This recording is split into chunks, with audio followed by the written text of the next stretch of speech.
নমস্কার, কেমন আছেন সবাই? আশা করি সকালে ভালো আছেন। আজ সকালে ঘুম থেকে উঠে শরীরটা একটু খারাপই লাগছিল, গা হাত মাথা বড্ড ধরেছিল। কারণ কদিন ধরে বৃষ্টি হচ্ছে, রাতে ঠান্ডা লেগে যাচ্ছে এবং বৃষ্টিতে ভিজে ভিজে অনেক সময় অফিস থেকে ফিরতে হচ্ছে। তাই সকালবেলা ঘুম থেকে উঠে একটু জানলার ধারে রোদ উঠেছে দেখে জানলার ধারে গিয়ে বসলাম। সকালে একটু রোদে বসলে তো একটু শরীরটা ভালো লাগে। আর ঘুম থেকে উঠে আমার একটু ছাদে যাওয়া অভ্যাস রয়েছে। ছাদে গিয়ে সকালে রোদটা নিলে, আকাশটা দেখলে বেশ কিন্তু মনটা ভালো হয়ে যায়। তাই ব্রাশ করতে করতে চলে গেলাম ছাদে। আকাশটা একদম ব্লু ছিল, একদম পরিষ্কার রোদ ছিল। ছাদে কিছু গাছ লাগিয়েছি, পালং শাক এবং ধনেপাতা।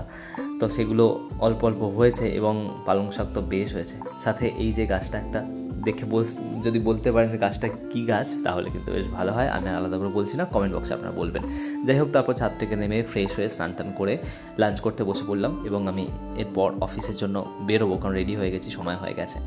সারাদিনে অফিসে কাজ মিটিয়ে বেরিয়ে পড়লাম বিকাল। আর যেহেতু অফিসে অতটা ভিড় ছিল না, তাই তাড়াতাড়ি একটু কাজ হয়ে গেছে এবং দিনের আলো আমি বেরোতে পেরেছি। হাফ রাস্তা আস্তে আস্তে দেখলাম যে বেশ মেঘ করেছে এবং বৃষ্টি হবে হয়তো কিছুক্ষণ পরেই। তাই রাস্তার ধারে একটু দাঁড়িয়ে গেলাম যে যদি বৃষ্টি আসে তার আগে রেনকোটটা পরে নিই, কারণ পুরো রাস্তাটাই আমাকে হাইওয়ে দিয়ে যেতে হবে। তো সেই হিসাবে হঠাৎ করে বৃষ্টি চলে এলে কিন্তু ভিজে যাব।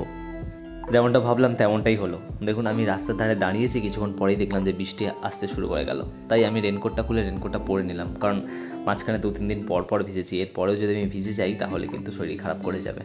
রাস্তায় অল্প বৃষ্টি পেয়েছিলাম, বাট যতক্ষণে বাড়ি এলাম তারপরে বৃষ্টি কিন্তু থেমে গেছিলো। আজ একটু বাজারে যাওয়ার ছিল, কারণ কিছু টুকটাক জিনিস কেনা ছিল বাড়ির জন্য। তাই বাজারে গেলাম এবং তার সাথে একটু কালী মন্দিরে ঘুরে এলাম। এসে দেখলাম যে আমাদের দুর্গা মন্দিরে মা তৈরি হচ্ছে, কারণ আর কয়েকদিন পরেই কিন্তু মায়ের আগমন হবে। মন্দিরে কিছুক্ষণ সময় কাটিয়ে চলে এলাম গঙ্গার ধারে। আজকে বেশ কিন্তু সুন্দর হাওয়া দিচ্ছিল এবং ফ্রেশ হাওয়া দিচ্ছিল, তাই গঙ্গার ধারে বসতে কিন্তু বেশ ভালো লাগছিল। তাই আমরা গঙ্গার ধারে কিছুক্ষণ বসে রইলাম। এইভাবে কাটলো আজকে সারা দিনটা। ভিডিও ভালো লাগলে চ্যানেল সাবস্ক্রাইব করতে ভুলবেন না। ভালো থাকবেন সকলে। আজকের মতো টাটা।